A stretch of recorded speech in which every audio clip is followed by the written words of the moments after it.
Alors, le Laser Plus est un module permettant l'acquisition d'images astro, que ce soit en ciel profond ou planétaire. Il permet le contrôle de tout l'équipement, les caméras, le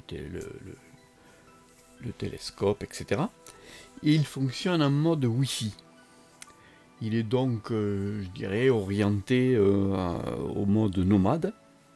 Et sa particularité, c'est qu'il est pilotable à partir d'un smartphone ou d'une tablette. Son gros avantage, c'est qu'il va nous permettre de le fixer, c'est sa petite taille, donc le permettre de le fixer carrément sur la lunette ou le télescope, et ce qui va éviter d'avoir des câbles un peu partout reliés à un PC portable. Donc on va voir comment se fait l'installation du boîtier ASIR Plus. Donc on va pouvoir sur ce petit boîtier connecter donc tout notre setup. Donc en premier, on va commencer par connecter la caméra principale. La caméra principale sera connectée au boîtier sur une des prises USB 3. Sur la caméra principale, on peut connecter une roue à filtre en USB 2. Ensuite, on va venir connecter la caméra de guidage. Celle-là peut être en USB 2 ou USB 3. Ça dépend du connecteur de votre caméra de guidage. Ensuite, on va venir connecter la monture. Et la monture, elle pourra se connecter de deux façons, soit par USB, soit par un câble EcuMode. Ça se fera par une connexion USB 2. Ensuite, on peut venir connecter le focuseur automatique en USB 2 également sur le boîtier, puisque ce boîtier possède 4 ports USB. Ensuite, on viendra alimenter, il faut alimenter donc nos caméras en 12 volts 3 ampères. Souvent, cela suffira sur le boîtier. Ensuite, on viendra connecter notre monture. Alors, certains déconseillent d'alimenter la monture directement avec le boîtier. Dans ce cas-là, si vous trouvez que c'est trop dangereux ou que cela ne fonctionne pas comme il faut, que l'ampérage n'est pas suffisant, dans ces cas-là, il faut utiliser une batterie, je dirais, secondaire pour alimenter uniquement la monture. Enfin, le boîtier sera connecté à une batterie d'au moins 12 volts 6 ampères. Et enfin, on peut aussi connecter des résistances chauffantes au boîtier par l'intermédiaire des ports 12 volts. Donc voilà un setup classique, je dirais, connecté avec le boîtier ASIR Plus. Donc ce que l'on voit sur cette photo, c'est qu'en effet, on va limiter la longueur des câbles et tout le setup sera piloté par ce boîtier sans avoir des câbles dans tous les sens. Ça, c'est un gros avantage. Voilà.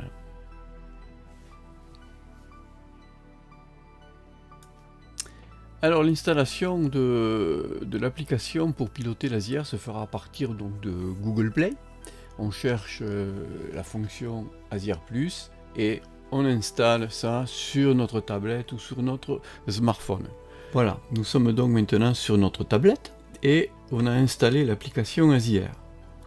On va donc maintenant lancer l'application pour pouvoir piloter notre setup. Un premier écran apparaît, il essaie de se connecter au boîtier par l'intermédiaire de son Wi-Fi. Donc ici, un premier panneau apparaît. Si jamais il ne trouve aucune connexion ou que l'appareil ne fonctionne pas, n'est pas allumé, et il va nous demander, il va s'arrêter ici pour nous demander de refaire un scan pour permettre de trouver le boîtier. Alors, on a deux façons de faire pour trouver le boîtier.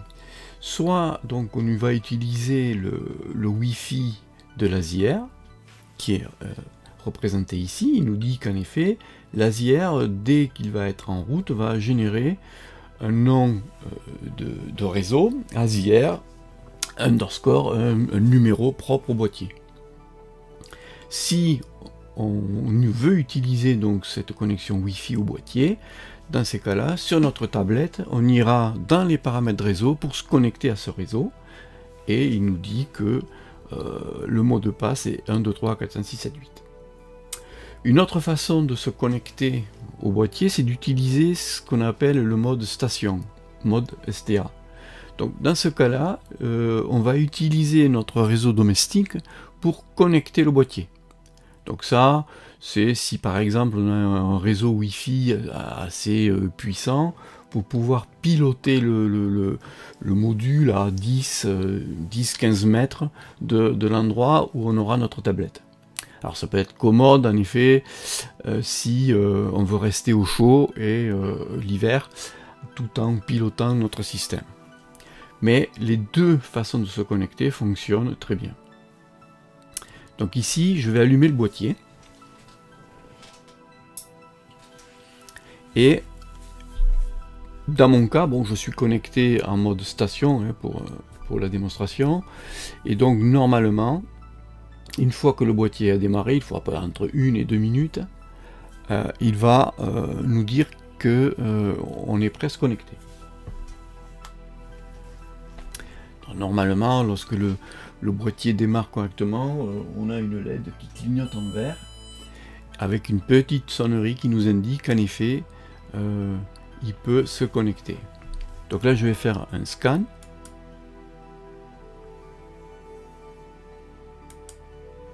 Voilà, donc le scan démarre et il cherche, voilà, il a trouvé donc une connexion au travers de mon réseau domestique et il s'est connecté directement au premier panneau, je dirais, de configuration, où là, la première chose à faire, ça va être de renseigner un peu tout notre setup. C'est-à-dire, on va lui dire quelle monture on utilise, quelle est la longueur focale du télescope utilisé, comment s'appelle la caméra principale, comment s'appelle la caméra guide, etc. Ou deux autres accessoires supplémentaires qui sont le focuseur automatique ou la roue à filtre.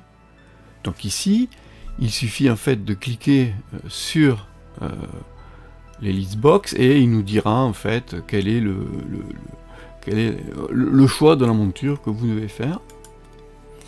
Ici, on peut indiquer donc la longueur focale pour le télescope qui supportera la caméra principale, et ici pour la lunette de suivi, de guidage. Si on ne sait pas, il suffit de mettre 0 et l'Azier Plus déterminera par lui-même les bonnes focales. Au niveau de la caméra principale, ben, ici par exemple j'ai une caméra ASI 533 et pour une caméra de guidage j'ai une 385. Actuellement sur ce setup je n'ai pas de caméra de filtre, de roue à filtre. Par contre j'ai un focuseur automatique qu'il reconnaît automatiquement. Donc une fois que ces paramètres ici sont correctement renseignés, sans oublier également de mettre la latitude et la longitude. Ça c'est vraiment très important, c'est comme dans Nina, et si on ne met pas ces informations, en fait il ne fonctionnera pas correctement, surtout lors de l'astrométrie. Alors si on utilise un smartphone, il pourra récupérer par le GPS, il est capable de récupérer cette latitude et cette longitude. Sinon, en fait, il faut rentrer ça à la main pour pouvoir continuer.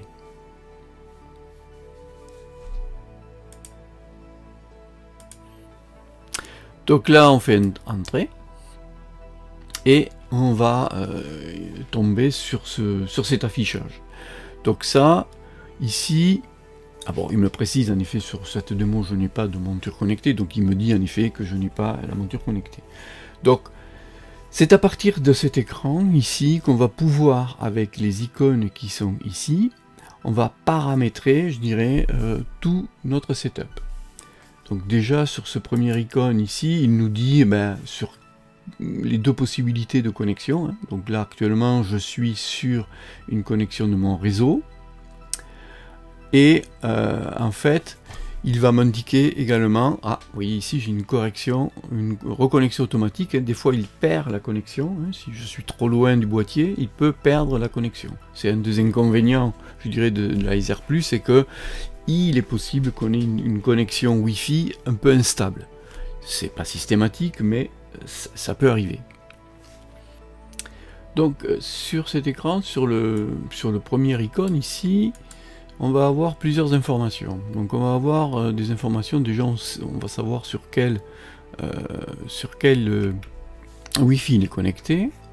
Et ici on aura aussi des informations intéressantes, puisqu'on va avoir la température du CPU, le voltage en entrée, et ça, important, c'est la consommation en watts de notre setup. Ici, ce sont la représentation des 4 ports, en fait, 12 volts. Donc si je clique ici, je vois que j'ai ma caméra qui est connectée sur ce deuxième port. Voilà, et on pourrait donc connecter le télescope sur le premier port, etc. On peut ici donner un nom à chaque port pour savoir qu'est-ce qui est connecté. Ensuite, on peut avoir, bon, c'est là ce qu'on vient de voir, donc les connexions de notre setup. Ensuite, on aura les informations sur le Wi-Fi. Alors pour le Wi-Fi, on peut être en 2,4 Go ou en 5 Go. Alors le 5 Go est de meilleure qualité, c'est-à-dire qu'il est plus rapide, alors que sur le 2.4, on aura une portée un peu plus longue. Donc après on a le nom, le password, et ici c'est la fameuse option qu'on appelle Station Mode, qui permet de basculer en fait sur notre réseau domestique. Et ensuite ici on va avoir quelques petits paramètres, c'est-à-dire qu'on va avoir un son ou pas à chaque opération, à chaque clic. Après, est-ce qu'on utilise, quel est le symbole utilisé pour la température? Donc ici par exemple, il a perdu la connexion, donc il va essayer par lui-même de se reconnecter. Donc ça peut arriver si je suis trop loin du boîtier.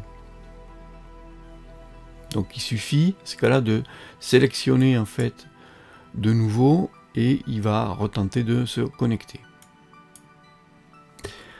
Ici en bas, on aura, je dirais, des options. Alors switch device, c'est en fait pour passer pour switcher entre plusieurs ASIR+. On pourra redémarrer notre boîtier ou carrément l'arrêter. Alors le plus propre, avant, lorsque la session ou l'acquisition est terminée, c'est de venir ici et de faire un shutdown pour arrêter proprement l'ASIR+.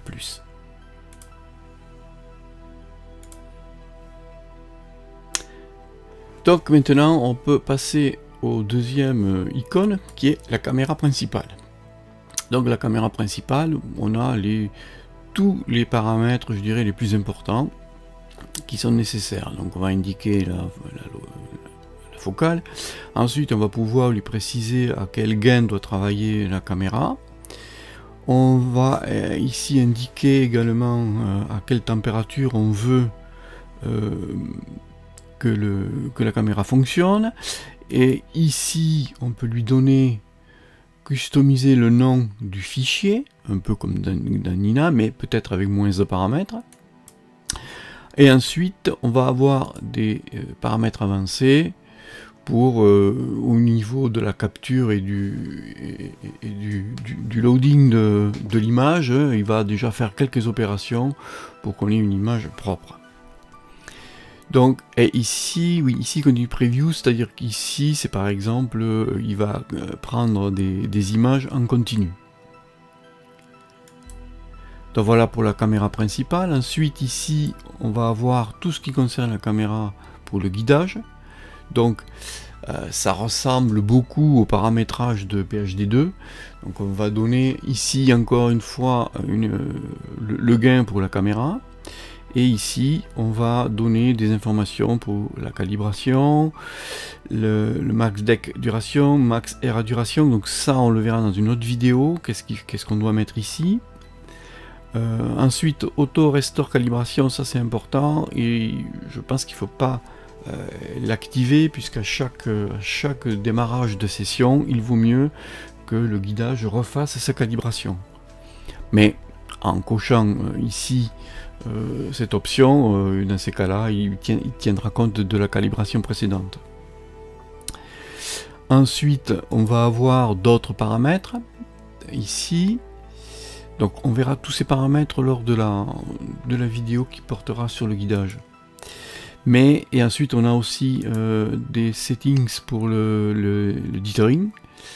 Donc on va ici positionner pas mal d'informations qui vont permettre de gérer le dithering. Ensuite on a la tabulation télescope. Donc là je n'ai pas de télescope connecté, mais c'est assez simple, hein. Il suffit de choisir notre driver pour le télescope qu'on utilise et il se connectera automatiquement.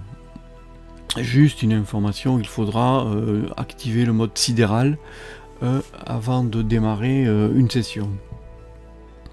Ici c'est l'icône pour la roue à filtre. Bon, là je n'ai pas de roue à filtre, mais pareil, on va pouvoir lui dire la position de chaque filtre.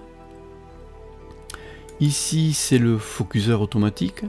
Donc ici il l'a reconnu, donc automatiquement il affiche des options. Donc moi c'est déjà paramétré, donc en fait le plus important sera de trouver le bon backlash ici et de mettre le nombre de pas nécessaires au bon fonctionnement. Ça aussi on le verra dans une vidéo propre à l'autofocus. Ensuite ici notre icône, celui-ci il va nous permettre de dire où on veut stocker nos images. Donc on a deux possibilités, soit sur la mémoire interne de l'appareil, soit sur la carte SD qui est également connectée, qui est dans l'appareil. Donc il suffit de cliquer et de double-cliquer et le choix se fera. Ici on a Image Management qui va permettre d'aller voir un peu où sont stockés les fichiers, de voir qu'est-ce qu'il a stocké. Donc par exemple ici, j'avais dû faire des acquisitions, voilà. Donc voilà, là on va voir toutes nos images capturées. Ensuite, dernière icône, c'est en fait l'information sur la version actuelle du boîtier. Laser Plus est ici en version 1.9.1, sachant qu'une version 2.0 est imminente. Donc voilà, ici des icônes simples avec le minimum de paramètres pour que tout fonctionne correctement.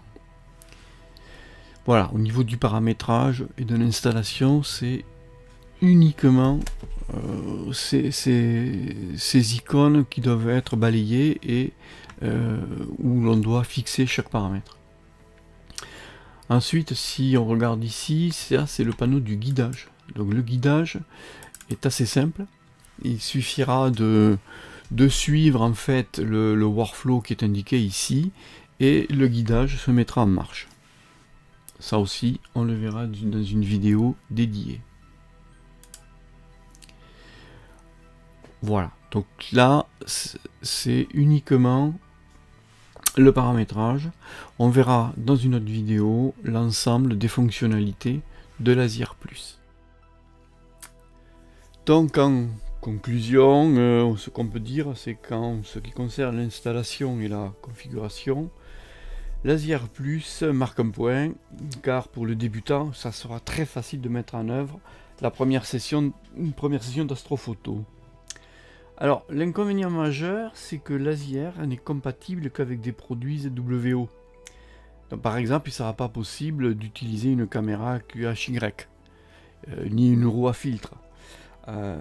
Donc, pour moi, c'est vraiment le principal inconvénient. De toute façon, dans la prochaine vidéo, je ferai une présentation de la fonctionnalité recherche d'objets dans la bibliothèque et que l'on pourra comparer avec le Sky Atlas de Nina. Merci de m'avoir écouté, à bientôt.